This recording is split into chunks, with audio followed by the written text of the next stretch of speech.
This is Second Wind. The intro for Nick is just that every creative leader I respect and admire references Nick Law. Look, there's a couple of very iconic Australians in the creative industry. You and David tend to be the two that I hear the most. I think that's pretty special. But anyway, let me do a quick intro and then we'll jump into the questions. From his feral design roots in Australia, skipping formal training to apprentice under a mad as a cut snake designer, to shaping RGA, where he helped scale a 100-person web shop into a 2,000-strong global creative powerhouse. Today, as Accenture Song's global creative chair, he's exploring the frontier where design meets emerging technology and demanding that the industry stop worshipping the big idea and start mastering the medium. Nick, welcome to Second Wind. It's great to be here. I like that intro. No Americans today, Nick. No. You're safe. You're safe. Paulie tells me that he helped you get into Randwick TAFE. Is this accurate? Yeah. No, there's TAFE. Is there anything more Australian than TAFE? No, Kerry's going, what is TAFE? When people find out I don't have a degree, I say, well, I've got a certificate. And I went to a trade school for 2 years with a bunch of hairdressers and plumbers. And I learned how to use the T-square. You're at the top of a very big organization. What is Accenture's? Probably 100,000 people. Yeah, times that by 8. Wow. Holding companies are under pressure. The traditional agency model's under pressure. Obviously, that was your favorite, RGA, because you guys are a bit more disruptive. But how are you thinking about the business of creativity currently? The opportunities generally arise when a model becomes old and hard to change. And then there are always opportunities, not just to make money doing something that's rare, but also sort of change direction. Like, there's not a lot of times as a creative person you get the opportunity to actually shape not just the work you're doing, but the industry you're in. And the last time I felt that as acutely as I do now was back in the early 2000s when the internet came along. And I witnessed the creative companies, whether they were design companies or advertising agencies, they found it very difficult to let go of received wisdom about what it took to be a creative business. The advertising industry in particular, I think, suffered from this sort of original sin of creative being separated from media, which happened in the 80s mostly, right? Where prior to that, creative and media were one thing. Well, like it is, by the way, in Brazil today, where Brazilians are not just great crafts people in our industry, but they're also really good at understanding how to use media because they're not separate in the way that they are in the rest of the world. And as a creative person, if you don't master a medium, you can't be creative. It's impossible to do anything creative unless you've got a technology that delivers that creativity. And that technology could be as sophisticated as broadcast or the internet or AI, or it could be as simple as a pencil or the alphabet. Regardless, there's a medium that's taken the idea out of your head and put it in the world. And the agency world forgot about that when media was separated from creatives, and the creative agencies decided that actually the thing that we're selling were big ideas. I believe that there are such things as big ideas. I just don't think you have big ideas that are separate from what delivers those ideas. It's a very Marshall McLuhan idea, right? Which is the medium is the message. And I completely believe that. Because if you don't map your ideas against the technology that delivers it, then it just doesn't work. On the brand side of Apple. And if an agency sort of did the classic agency thing where they would have a hand-wavy brand planner talk about the strategy, and then they would land on a creative execution of that strategy, which was always a fucking anthem. Scripts. Yeah, a script. And it's like, Here's our 60. Yeah. So think about this. Think about all of the things that you need to do to communicate to the customer. What's the most defining characteristic of how people are consuming? It's an interface. Everything we consume now is through an interface, with the rare exception of billboards and things out in the real world. Everything else is consumed through an interface. And you're showing me something that is behind an interface. How about exploring an idea that actually isn't just delivered by the pipes, but is a part of the pipes? I can't even remember what your original question was, Gully. I think all Australians should be named after a fielding position in cricket. Yeah, I'm going to call my. Kerry gets that one. I'm going to call my son first slip. Slip. Hey, Slippy. You know, Come on. You're talking about, the big idea being divorced from the medium. How do you teach, teams to start with the medium? Now is a good instance of how you would go about that, which is, so we have this new suite of, most of these base technologies manifest in a suite of different mediums. Like the internet was not one thing. There's a whole bunch of different, even within social, there's all different surfaces and opportunities. And the way you've got to start from being a practitioner, and then, like theory is always at the service of practice. Strategy doesn't sort of hover above the practicalities, especially in our industry, which is an applied art. You start with, this is the thing we want to make. Okay, so now let's think about, and you learn from making, not from thinking, right? You think about making and how that works and what doesn't work. And as a creative person, you just need to become fluent in the medium, right? And you don't nest it underneath the old thing. So one of the things that happen in the agency world is that these young, interesting practitioners of social or early digital or experience designers, all of these exotic creatures that were emerging out of this new technology, when they joined agencies, they were nested underneath old things. If I was an experience designer and I joined an agency, it was most likely that I would be briefed by an art director copywriter that won a pitch in a shootout, and now they were trying to figure out how to extrude their 30-second anthem into pixels. If I was this person, this experienced designer, I'd be like, these people don't even know what I do. And so then there was this big exodus of young digital talent. Most of them went to Spotify or to Apple, or they went brand side because they realized that they were the problem. And actually what they were working on preceded the message. The invention was the thing that delivered the message. It wasn't the message that was jammed into the inventions. It's a good example of how structure affects what you do, but it was also a good example of a cohort of people that were running agencies that were never fluent in the new medium. They thought that the tools that they used were somehow primal, like learning how to write a script that just happened to be 30 seconds long wasn't really a practice. It was a principle, of course. This is why art director copywriter teams are called creative teams, and digital designers or social creative. They're not called creative teams in a lot of these agencies. They're somehow executional. They've been sullied with this below the line label. And anyone who is a civilian in the real world knows that we consume most of our media in the stream now. So the most core capability of any creative should be social. So we shouldn't have any titles called social. It would make more sense if you had a creative team, and then separately you had a little sort of team off to the side that did TV. Like we have a broadcast team because they're specialists, but our core capability as creatives is this suite of capabilities that add up to social.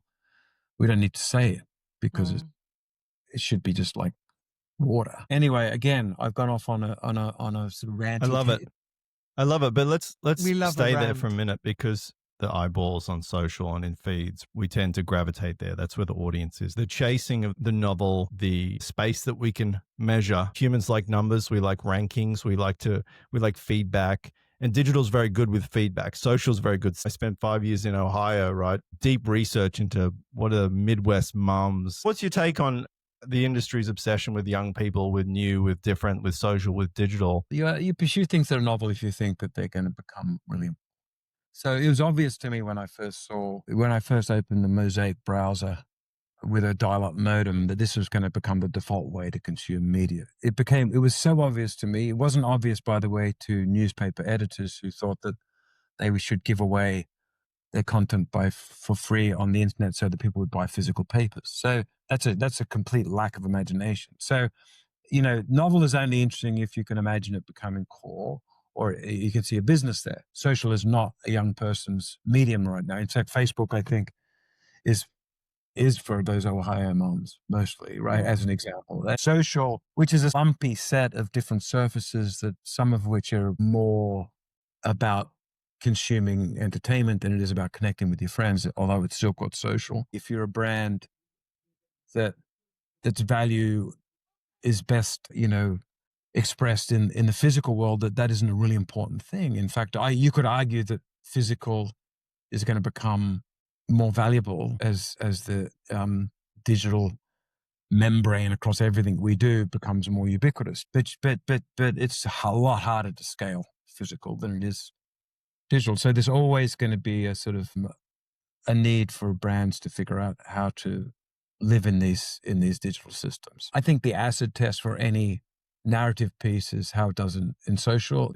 Like, surest indication whether someone's interested in the story that you're putting out there in the world is, first of all, are they clicking on it? And secondly, are they sharing it? Or how long are they watching it? When I was at RGA, we did with the Beats by Dre, a sort of narrative work, is that we always started in social. We did 2-minute cuts, and then we cut them down for TV. Because we'd proved it out in the sort of acid test of whether people were interested was in social, and then we thought, okay, they're going to work in TV now. But that's not generally how most agencies work to this day. They craft a TV spot and then cut it down for social. So it's the wrong way around. Trust the metric. Now, what I don't trust is being so beholden to data that you don't use your own emotional intelligence. And actually, I think the way to think about great ideas is to have some hypothesis based on that emotional intelligence, which is what creative people should be able to do, and then test it against the data, as opposed to waiting breathlessly for the data to Tell you deliver what to do. an idea. And one of the issues right now we have with businesses like big global brands is that to run a big global company now, you need to be systematic, because most companies have this sort of layer of software, and because businesses are systems, right? The problem is that really good systematic thinkers tend not to be very empathetic, in the same way that great empathetic people tend not to be very systematic, right? So this is sort of continuum of ways of thinking. We've so over-rotated to leadership being systematic, and because they typically don't have good emotional intelligence, they really rely on data to understand people. Rick Rubin doesn't need data to understand people. Some operations person at a big telco probably does. It's not to say, by the way, that systematic thinker isn't brilliant in their own mind. Like, there are great systematic thinkers that I consider very creative because they invent things, they know how to make things work, but they don't always know how to make people feel. And that's where the empathetic sort of storytelling, emotional intelligence come in. So part of the measurement problem that you're identifying is that is the lack of great product leadership, emotional intelligence, customer understanding in leadership roles right now. Because we're so over-rotated towards this Silicon Valley model of systematizing everything that we don't have a theory of mind about our customer, and so we're waiting for data to tell us about our customer. Like, Johnny Ive didn't design the most valuable consumer product in the world because the data told him to. It's because it was because he had good emotional intelligence about what people like. And then out the world, you start to adjust it based on what feedback you're getting. So it's not like data is not really important. It's just that it's good to blend that with some sort of emotional intelligence. And typically that's an expressive sort of creativity muscle that you don't see. You see less and less in leadership positions. How do you teach leaders to be more emotionally intelligent? And indeed, how do you help, the next generation of creatives to trust their intuition more, to trust their gut, to trust their creative chops more? There is some science behind this, actually. So my original instinct when building out teams at RGA was that it wasn't enough to have great storytellers. Well, actually, it started with great designers because the internet was a hyperlinked brochure, right? And so we built teams that reflected that sort of design sensibility. But as the pipe got bigger, then we realized that it was going to be the best storytelling medium in the world too. So we're going to need some great storytellers. So I knew enough about creatives that I've been working with that typically you're either a really good storyteller or you're a really good designer. You couldn't be both, because one is spatial thinking and one's temporal thinking. Now, there are some exceptions of people that are pretty good at spanning those things, but if you want to get to the sort of edges of that continuum, that's where you get the deep capability. So in the same way that the burn back idea that it's not enough to just write good scripts and then have an artist to color it in later, let's get these people together and we'll get this nice tension between image and copy. And you had this whole creative revolution coming out of that. My idea for RJ was, okay, so storytelling and design or systematic thinking, temporal thinking, spatial thinking, additive thinking, subtractive thinking, bring these things together and we'll have the modern version of the Burnback team, because we are dealing with a medium that is both a delivery system that needs to be designed and needs to have affordances that creative people understand. And it's also going to live a story, so we need to understand those stories as well. And we're going to work those things together, weave them together. And this is really convenient, but the way I've been thinking, there is some science behind it. What was initially an intuition about creative people, there's been a whole bunch of books around systematic thinking compared to empathetic thinking. I think about it as inventive as opposed to expressive. Inventive creatives, they're really good at knowing how to make things work. Right. So it's why you see a lot of in Silicon Valley. Great engineers that they are creative. They have an idea about something that doesn't exist, and then they build that thing. That is a creative act, and it's inventive. But they typically are not the same people that know how to express really well. And so you have expressive creativity, which is what advertising is, and that and those people have deep empathy, and they know how to make people feel. So making something work doesn't mean that you know how to make that thing work for people. But also, it's not enough just to know how people feel. It's preceded by this sort of inventive technology, which is what I was mentioning at the beginning. So you combine these two ways of thinking is how you get good teams. So going back to how do you teach people, is you don't, because we all sit in this bell curve. But there's a lot of people sort of in the middle that aren't great executing on either edge of the spectrum. But on the very edges, you get people like Sam Altman, who is incredible creative, inventive person, or Rick Rubin or Johnny Ive on the expressive side, who have great empathy and understand how to translate that technology into something human. The hard thing about that is that they're very different. Companies tend to make the false choice between one or the other. Now, if you make the false choice to be just expressive, then you end up creating beautiful things that no one sees because you don't understand the technology that delivers it. And also you don't create new grammars based on new technologies, which is, like someone who decided they were never going to use digital photography, they're going to stick to film. There's a limit to what you can do in film compared to digital photography. And so you get left behind from a grammar point of view. So there's all sorts of reasons that expressive creatives are sort of beholden to inventive creatives, because they're waiting for the technology to sort of inform what they can do. But the same is true for inventive, more systematic creators, because they often don't know how to translate the potential of this technology into something that humans really love and care about. So the question is not how you teach systematic thinkers to be more empathetic or empathetic to people to be more systematic. No one's going to ever make Rick Rubin into an engineer. And no one's ever going to make Sam Altman into a poet. They should be working together. It's why it's intriguing, this partnership between Sam Altman and Johnny Ive. How those different ways of thinking work together is the rub. What's it going to take to do a great product? Well, more and more it's going to take these two ways of thinking, inventive and expressive. All right, just say I have those people, then how do they work together?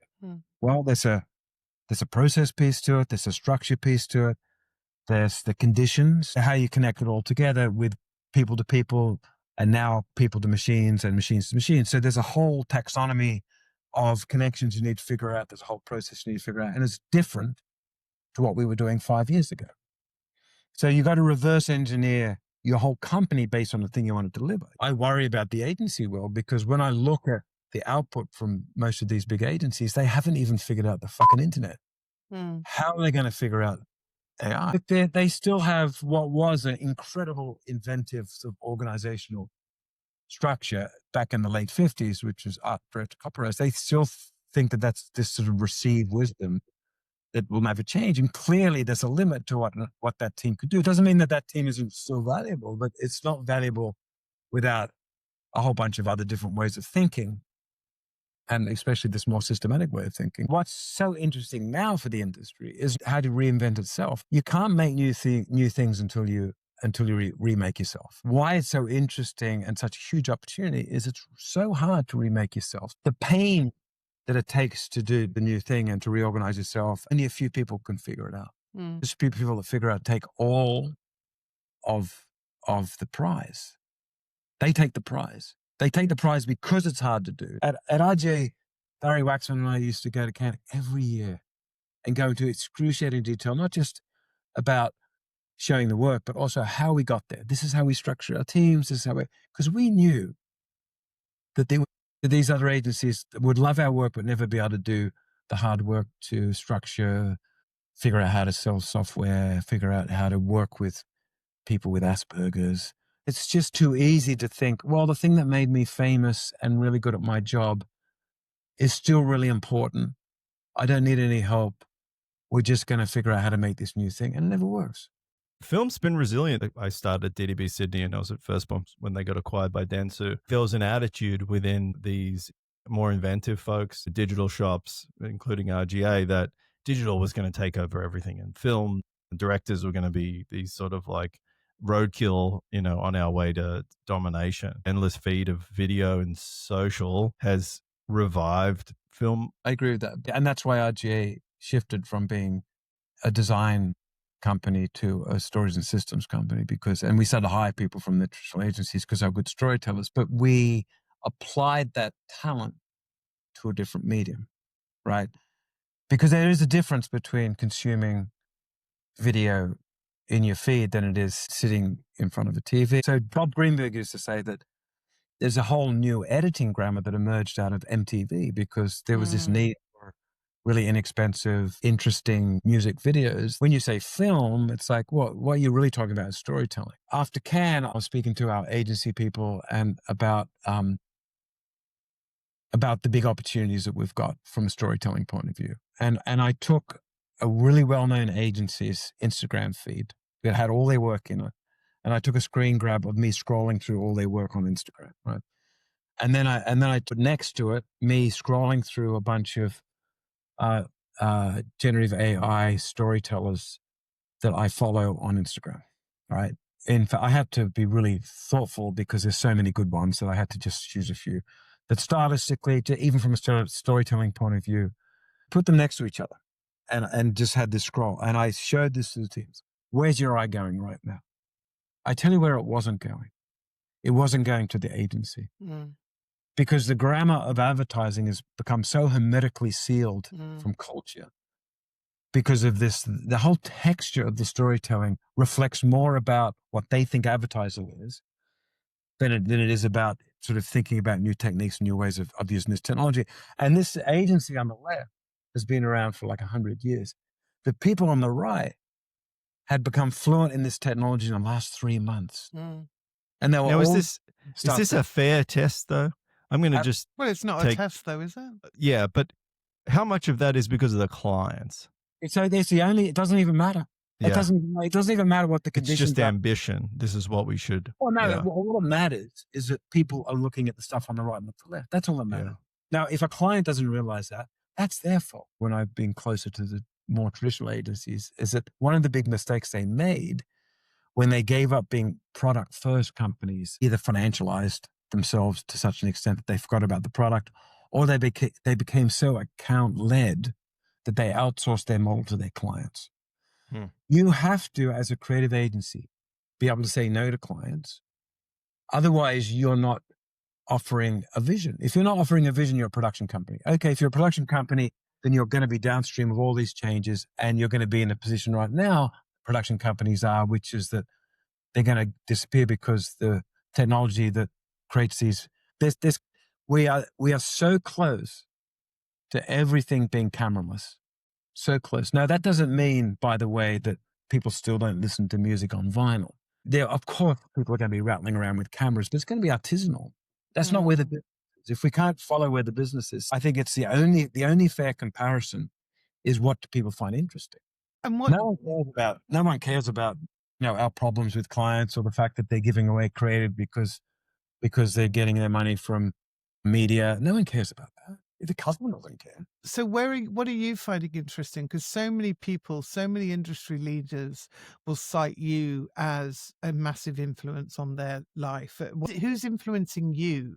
Social and these tools have democratized creative expression. Whether we like that creative expression or not, there's a long tail of garbage, but the best is better than it's ever been, without a doubt. I look at old award annuals, which I have stacked up and gathering dust. But the best now is not always coming from agencies. That's the point. If I'm choosing my rugby league team from a little country town, it's not going to be as good as from Sydney because there are just more people in Sydney. You're always going to get a better quality, right? And so the great benefit of these democratizing technologies is that people that never had access to this stuff, like look at YouTube. There's millions and millions of hours of YouTube uploaded every day. Most of it you'll never see because it has a really great sorting mechanism. Great. I'm inspired by the top of the iceberg of all of this stuff. Now, it doesn't mean that there aren't really talented people in the agency that are sort of breaking out of the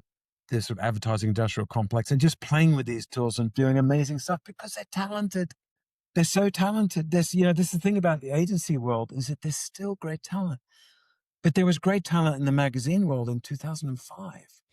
That the creative gravity that agencies used to have is just dissipating. Yeah.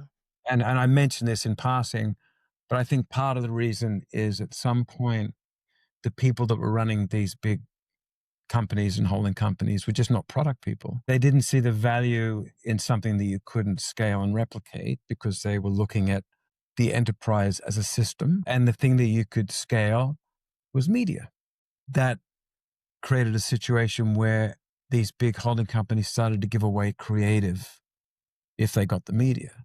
And it was ruinous for a few reasons. First is it devalued really talented people, creative people that actually... The core of the business, really, isn't it? Well, yeah, unfortunately, it's not the core of the business, but it should be. Yeah. But it's going to have to become, because if you look at AI and the big platforms using AI is going to destroy the media business. And what's going to be left? The only thing valuable will be this creative capital, and they've taught clients not to pay for it. So there couldn't have been a more ruinous strategic decision than to give creative away for media, to give the one thing that's going to go away,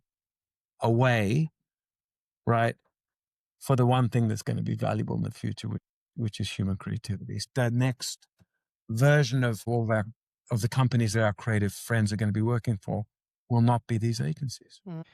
It feels like you have a real appreciation for craft, Nick, and let's call it makers. How does that reconcile with, a giant consultancy? Maybe my perceptions of Accenture are inaccurate, but my experience of consultants has typically been you make expensive decks, and I've always been irritated by that because at companies like Firstborn, we were making the things. You're just doing a deck. We're making the thing the consumer interacts with. Yeah. What's your focus there? When I was still in the agency world, I used to talk about we need to have creative people running businesses, because I saw the operations people or CFOs taking over creative businesses. And so they sort of abstracted the business away from the product. iPhone 17 in 6 colors, right? So, but the point there was that the reason I came to Accenture was because it wasn't one of the holding companies that made a creative person a CEO. It was fucking Accenture. Yeah. They made David Droga the CEO of a really important part of their business, which is interactive. We changed the name to Song because it's more poetic and more poetic people. But it's also an important part of Accenture because what Song is a customer-facing part of Accenture. So the thing you need to understand about Accenture is it's a massive operation and sort of technical company by doing big tech integrations, understand the business deeply. These are systems, right? Yeah, exactly. Very systematic. It looks like a B2B company. But to have a B2C sensibility, which is like what creative people have, then you need to have this sort of complementary capability, which is called Song. So I think they work together. I think, Accenture is an incredibly successful company. Song is now a really important strategic part of that because it does something that, as you pointed out, golly, big Accenture doesn't do. But it doesn't mean that these two things aren't connected in a really profound way. I go back to, You can do some really interesting stuff for people, but it just doesn't reach anyone because you don't understand how to scale things. You don't know how to create efficiencies around the business so you can keep running the business.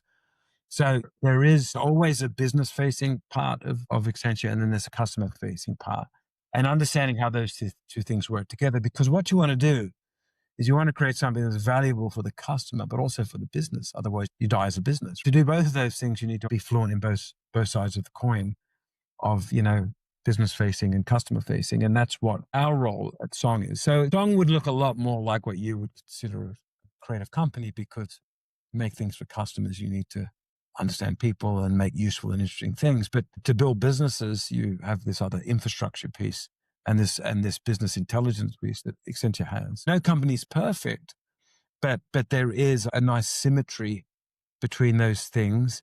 As soon as you separate them, if you're making great things for customers that don't make you money, that doesn't work. And if you're making lots of money but not making great things for customers, that also doesn't work. There's a fair amount of that's working pretty well for big companies. No, I know. This is, I think, one of my hobby horses right now. It goes back to that sort of logical contingency, which I think a lot of businesses have forgotten, which is you don't have a company without a customer, and you don't have a customer without a great product, and you don't have a great product without the right people making that product. And in my mind, that is both inventive and expressive, creative people that are actually making new things that people find useful and interesting.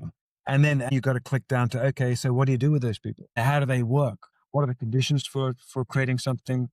What does a brief look like? Yeah. Or do you even start with a brief? It's part of the received wisdom. If you think about the three great revolutions that really affected our business as marketers, right? The first was the Industrial Revolution, which created marketing, because prior to that, you couldn't mass produce a product that you could sell at scale. So marketing came out of this ability to make everything. And the internet came along. And what the internet did is it connected everything.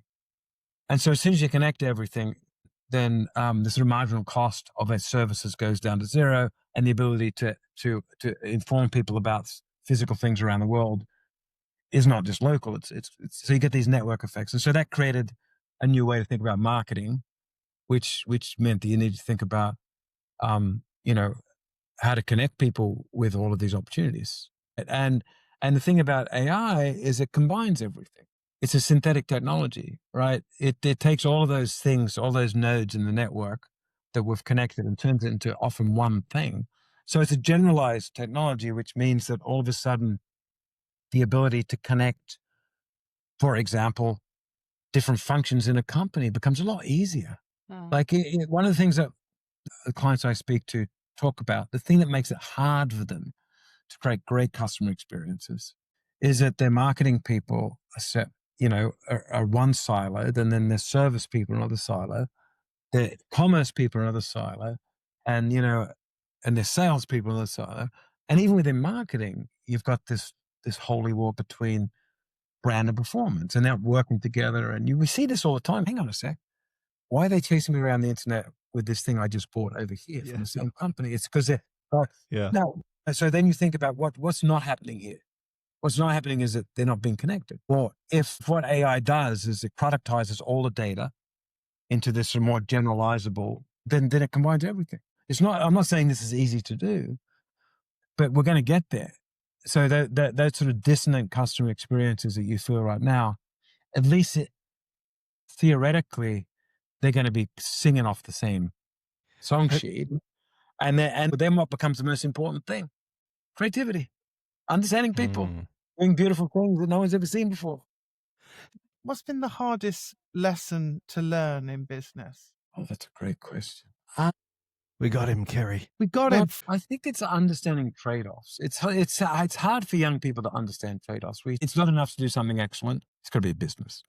It's not enough to be a business. I used to joke about Bob Greenberg. One of the reasons he's like the closest thing I've had to a mentor is that Bob was as greedy as he was vain. And what I mean by that is that Bob knew how to run a business, right? He cared about running a business, but he was never going to just run a business without doing beautiful work. Mm-hmm. For him, he just couldn't do it. Too many people make those trade-offs. So the trick with trade-offs is to find intersections between things that are seemingly impossible to connect. and connect them in really interesting ways. But because if you're always looking for the sort of purest version of what your reality is, then you end up in this sort of in this world of false choices. And so to me, that's the biggest lesson. Most of the time, you're sort of negotiating between trade-offs, and every now and again, you figure out how to put them together in a magical way, and then you solve for something that had been solved for before. That's really beautiful. So you are poetic, hence the name song. What's been your biggest pivot? The most important pivot in retrospect that wasn't obvious at the time was when I moved from a design company to an advertising company. And this was in the late 80s, early 90s, before the internet. And so those worlds, this world of design and the world of advertising, were very separate. Different language. What they considered creative was different. They're different practitioners, different hermetically sealed worlds. And where was this? This was in In London. So I was designer in Australia. I moved to London. Worked for Pentagram in London, and then I moved from Pentagram to D&B, which was an agency at the time. Then that was the beginning of me looking at different ways of thinking creatively, and thinking about how to combine them, and thinking of and it was a really useful lesson to learn going into the internet, because the internet again started to connect things. And so I found myself in a position where my design friends would say, why are you doing stuff on the web? It's an ugly medium. You can't do good typography on the internet.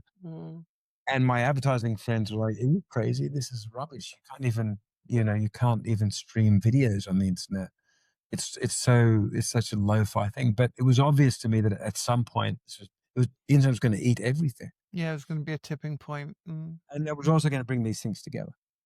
And so the pivot of just going from one world, which I was very deep into, and I was a sort of pure designer, into the advertising world, which was more about storytelling and less about form. And then seeing where the overlaps was. I was lucky because then this thing came along called the internet, which forced those things together. So my ability to work in both worlds all of a sudden went from being interesting to useful.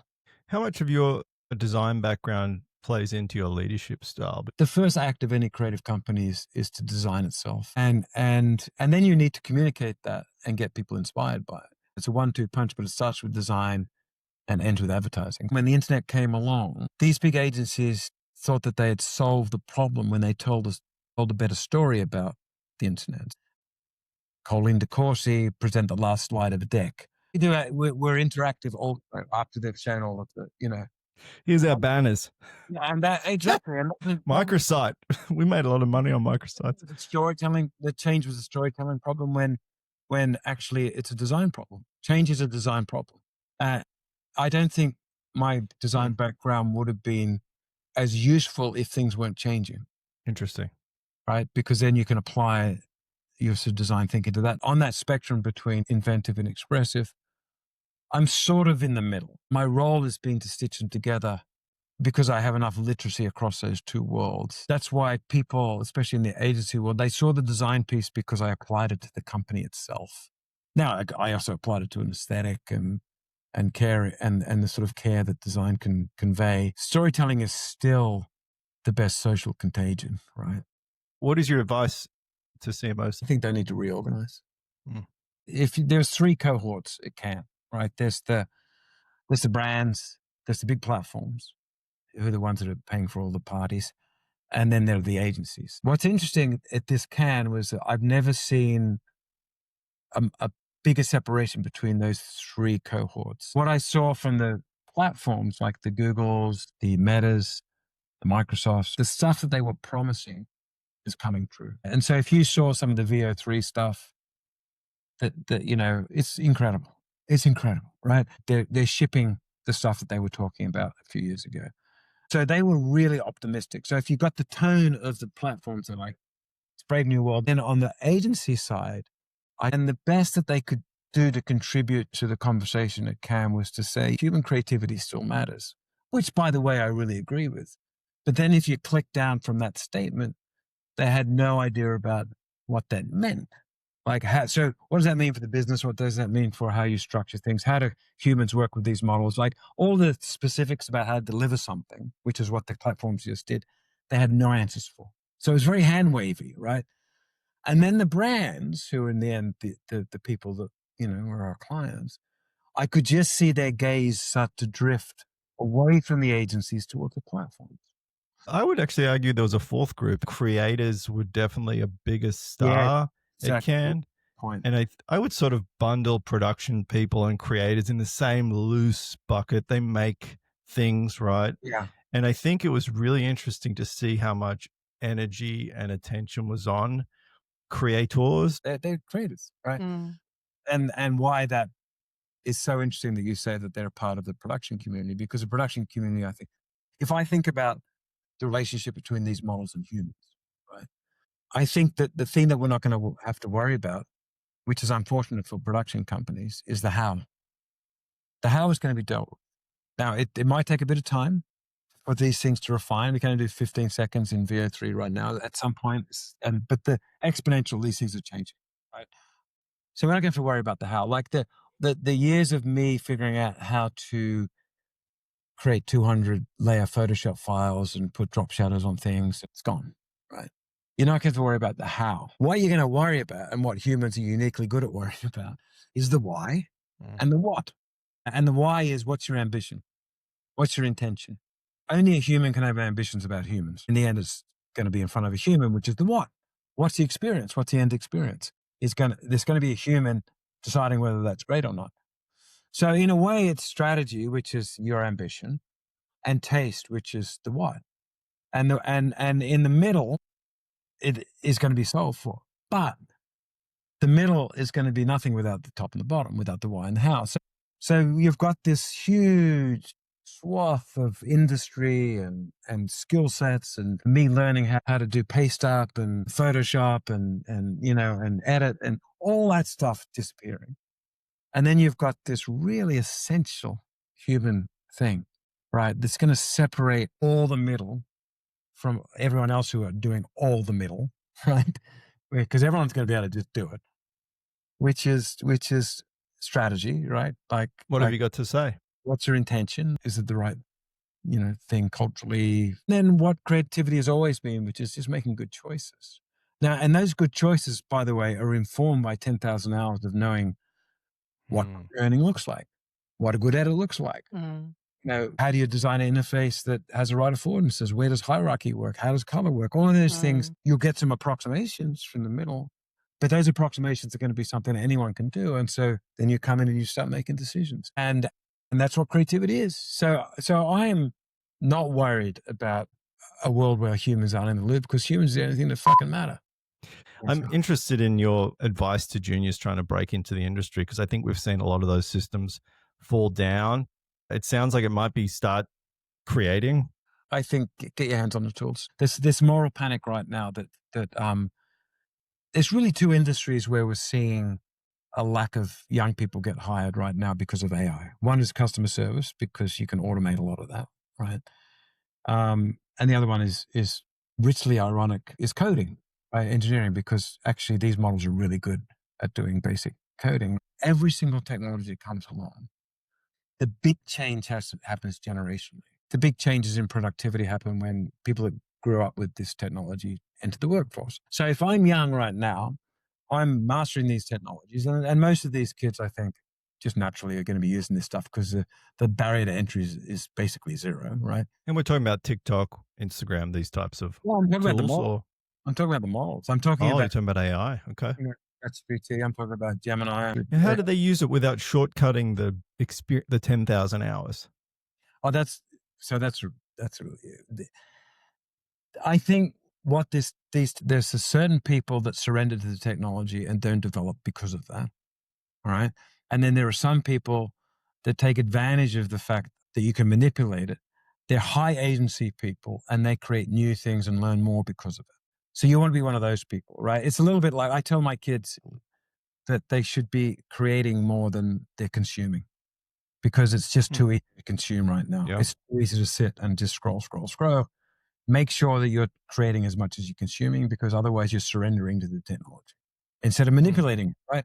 I think the same is true with these technologies. It's a really good point, Gully, because there are going to be some people that lose agency because they're getting answers from this thing and they never interrogate those answers.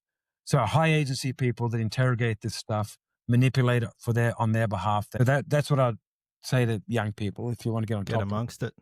Get amongst it. Go in, bring back the best, all that stuff, and then there's going to be a generational change. There is definitely going to be a generational change. And that's when young people are going to take over. That always happens with new technology. There is a possibility of starting a scaled company with 3 people. Interesting creative people aren't going to be working at the same companies in 5-10 years. And this happens cyclically anyway, but create more than you consume, kids. By the way, I don't care about the industry. I care about the people in the industry. I don't care. To me, I don't care whether the advertising industry as it exists now survives or not. What I care about is the really talented, creative people all over the world get to make money being creative. That is an excellent place to end. Nick, thank you so much for joining us on Fascinating, Second Wind. You are really tested us on this one. the OG. It's brilliant. Oh, too kind. Yeah, no, we've wanted to have you on for a while. My cat joined us. I noticed that. It's never a small podcast glimpse of a unless cat's you see ass. my It's always cat's ass. Yeah. Yep. Because you were eating some pickled herring? No, it's because... Brought to you by Pickled I Herring. am. It's because it's late and he's needy. Also, he saw a fellow redhead and had to come and join the gang. No, yeah, he's also got a recessive gene. Like He's got one hella recessive gene.